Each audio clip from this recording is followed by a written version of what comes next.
G'day, welcome back. I'm just doing some editing on Phil and I's next episode, which is when we went down to Gundagai recently and had a look at the Gundagai Jail and also their museum. So we had a look at a few other things while we were there, so sit back, have a look and see if you enjoy this. 'Cause we are one, but we are many, and from all the lands on earth we come, we share a dream, and sing with one voice. I am, you are, we are Australia.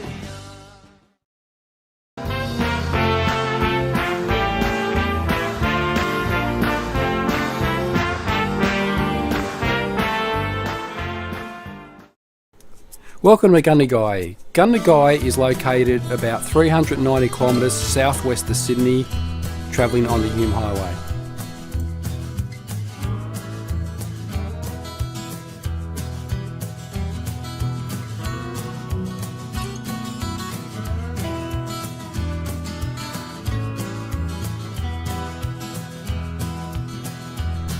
And I'm travelling down Sheridan Street, the main street of Gundagai.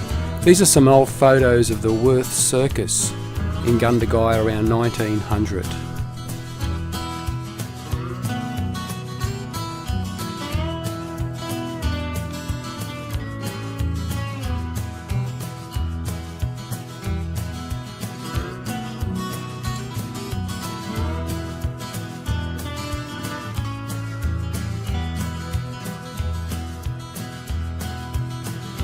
And off to the right we have the famous Niagara Cafe. It was opened in 1916 by the Patrician family.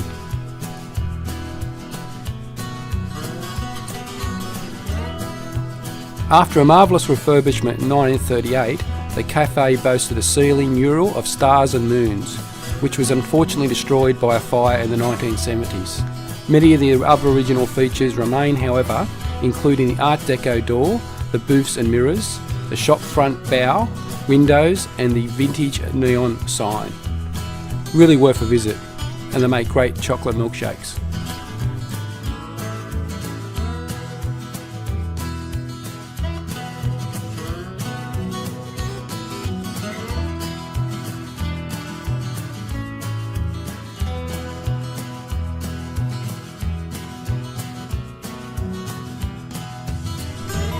We're now making our way down to Gundagai's historic bridges.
Gundagai is dominated by 4 bridges spanning the Murrumbidgee Flats: the historic Prince Alfred Bridge, the Timber Railway Bridge. The timber viaducts are wonderful examples of early engineering solutions to cross a major floodplain. Their national significance is recognised with listing by the National Trust. They are a spectacular lattice work of wooden trusses spanning the floodplains and river. The Prince Alfred Bridge was built in 1866, the first major crossing spanning the Murrumbidgee River. It formed part of the Hume Highway until it was replaced by the Sheehan Bridge built in 1976. The Prince Alfred Bridge is the longest timber viaduct in Australia and has been classified by the National Trust as a structure whose preservation is essential to Australia's heritage.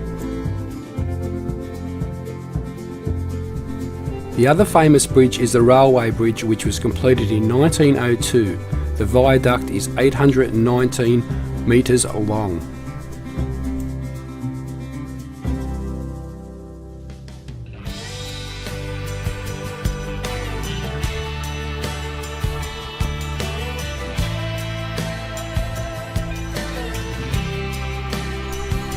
The town was hit by several large floods of the Murrumbidgee River.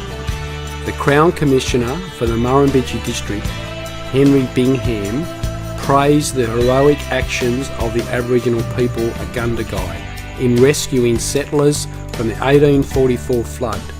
Bingham also requested a reward for local Aboriginal people.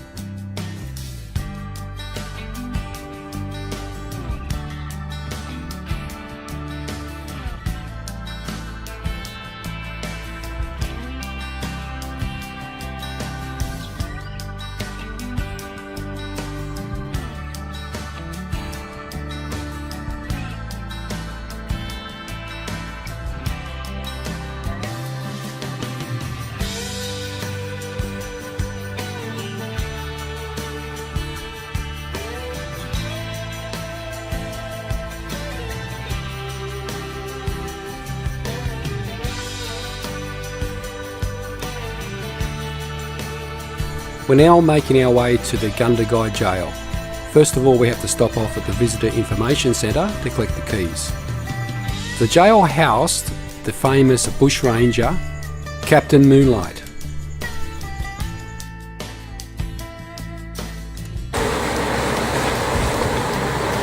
Welcome to Gundagai Jail. We've got our guest reporter here, Phill, with us today.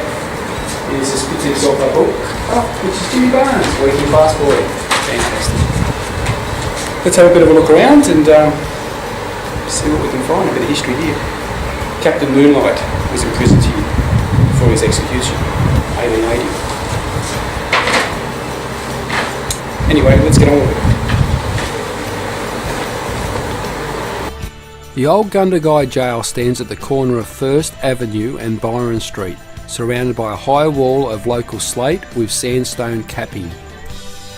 Following the devastating 1952 flood, the town lockup needed to be rebuilt as a watch house or jail.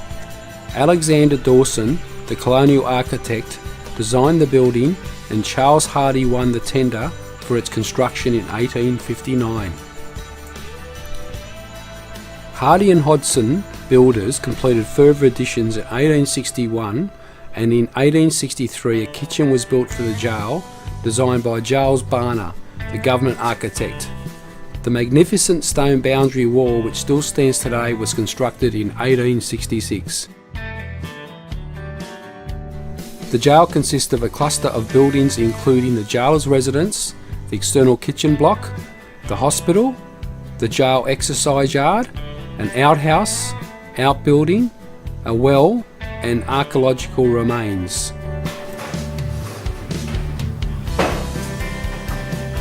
These are the isolation cells, Phill. What's that feel like? We've got a bit of a noise up here to cell. The little inspection cover. Oh God!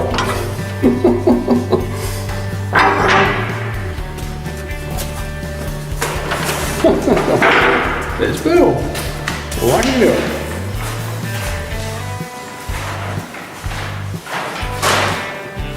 Only bread and water for you tonight, Phill. Yeah.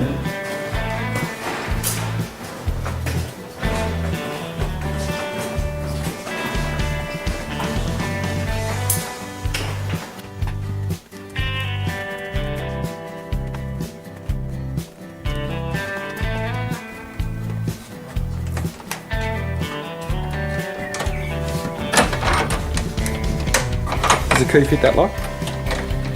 Right above it, the lock. No, definitely. See that.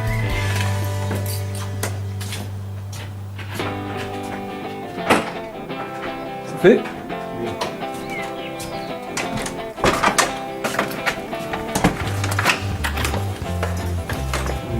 the residence superintendent or something, probably.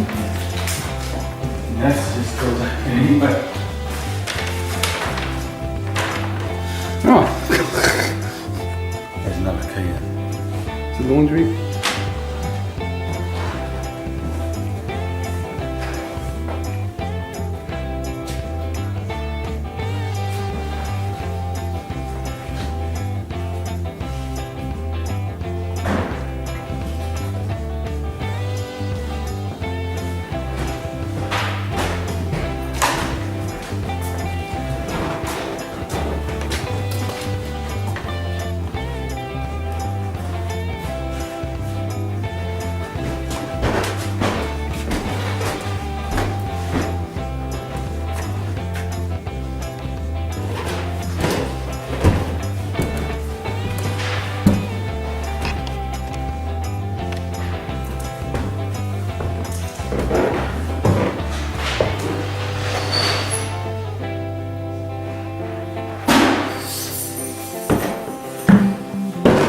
Were you the jailer with the keys, are you?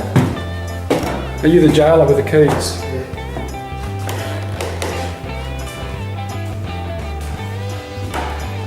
These old fireplaces would have been cold here in the winter time. What do you got down there?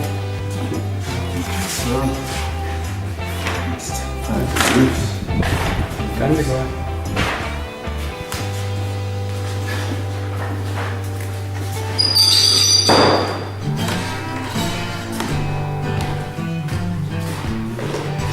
What's all that stuff? What bloody bees? Beehive in somewhere. That's it. Beehive somewhere. Oh God, it's like the reckoning of the bees.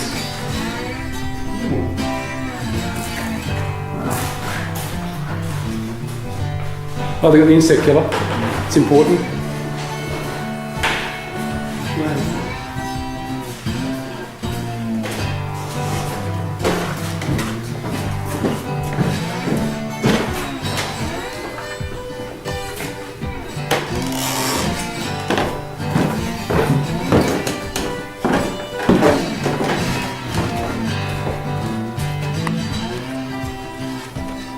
There might have been a whole solitude.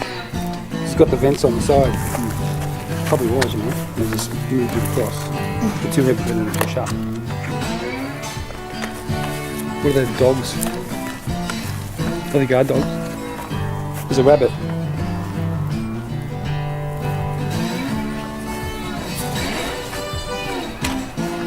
That's just the other door we came from there.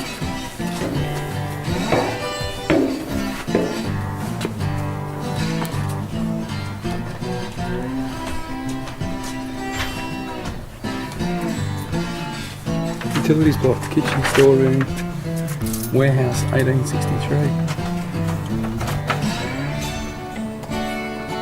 Phil's got all the keys. Let's put you out for the ghost, Phill. Oh, this is the book.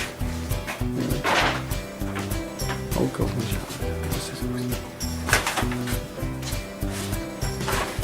the old kitchen. We use that fireplace to cook a lot of things.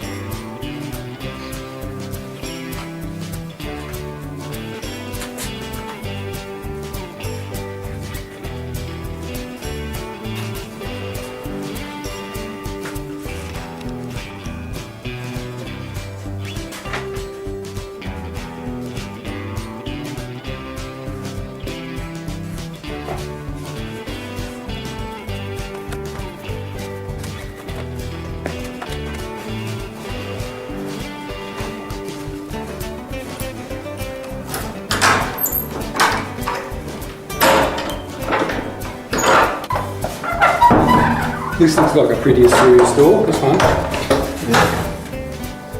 Not too bad, but there's this one. Oh, More books. put some bad buggers in here.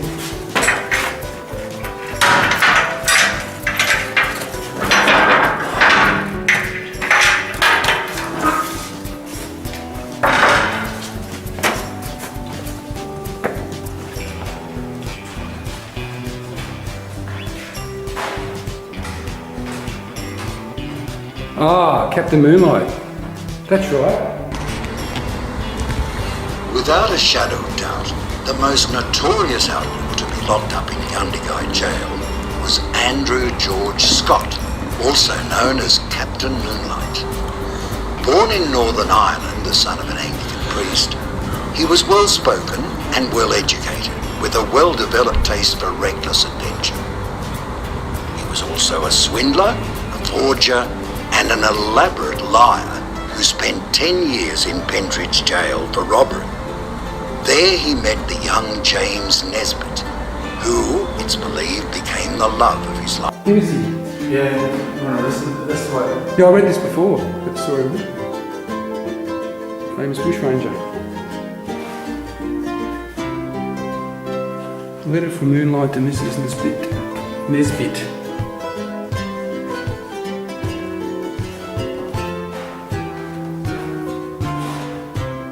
Slow that down to read it.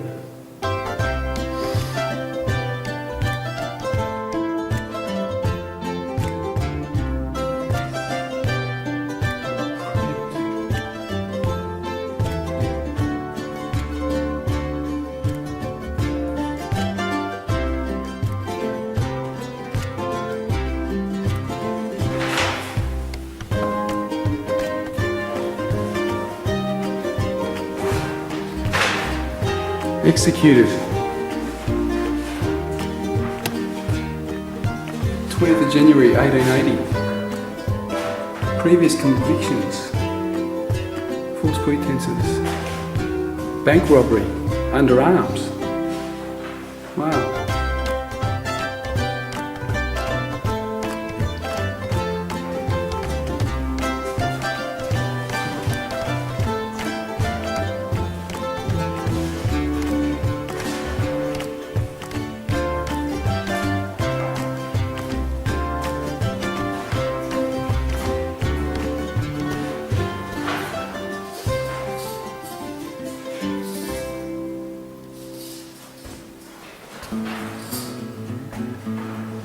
Andrew Scott, Captain Moonlight.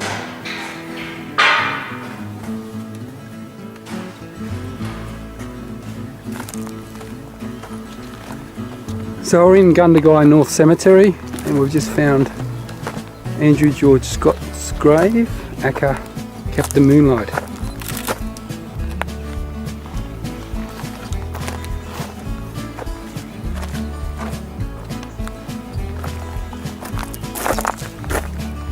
It's isolated right at the back of the cemetery.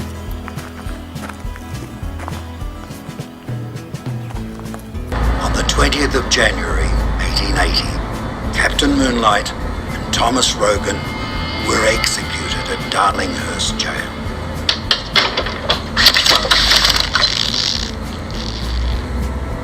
Despite Captain Moonlight's request to be buried alongside James Nesbitt, his young companion, he was buried in an unmarked grave in Sydney's sprawling Rookwood Cemetery. 115 years later, his dying wish was honoured by two Gundagai women. They arranged to remove his remains to North Gundagai General Cemetery, where he was reburied.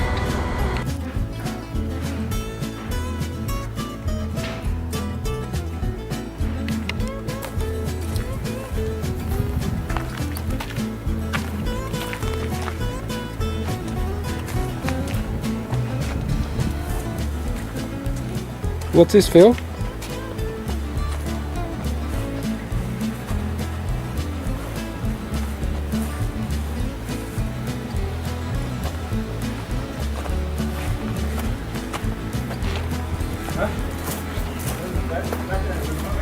No.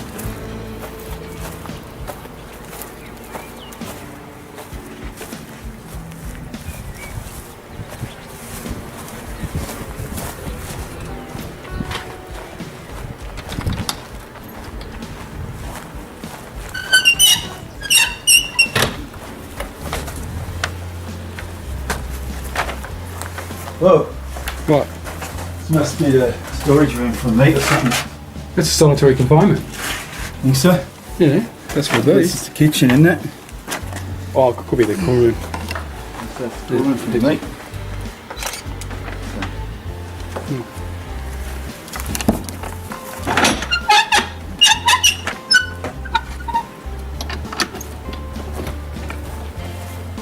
Is that it?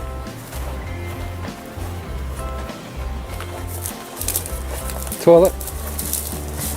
Outhouse?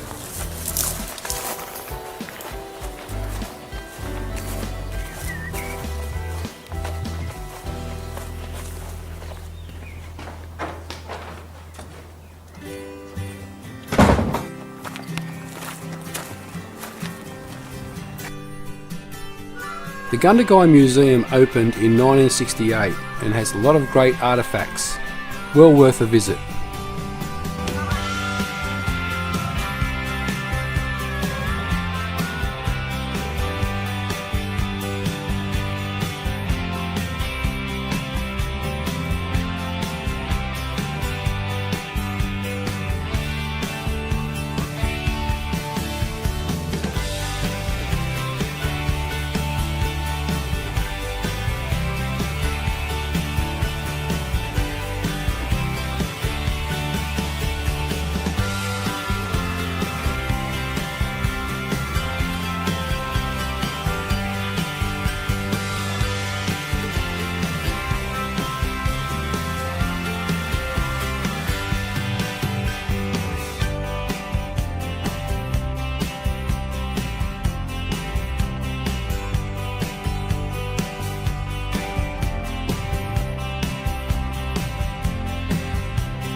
To the left. Let's go in there.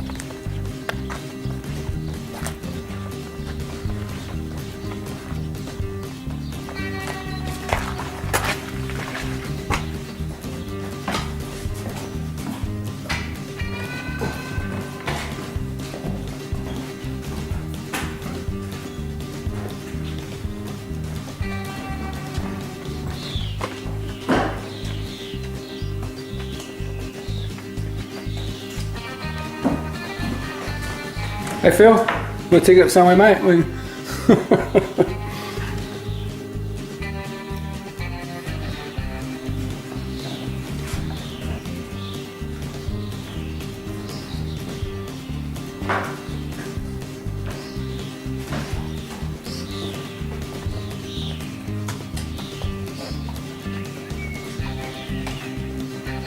Go in there.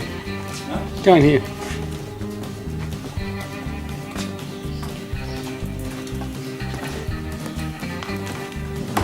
The old uniform, look, old PTC.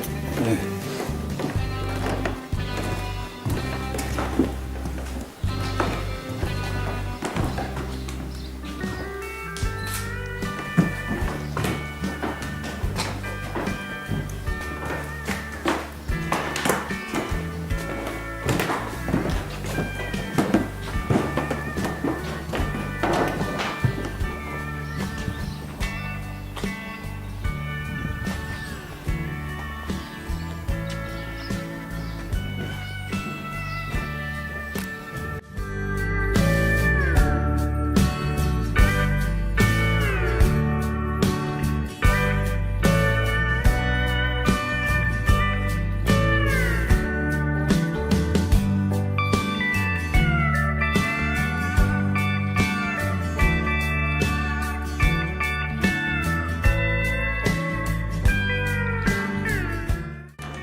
Well, we hope you enjoyed that.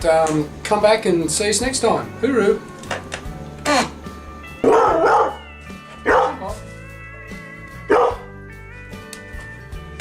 Oh,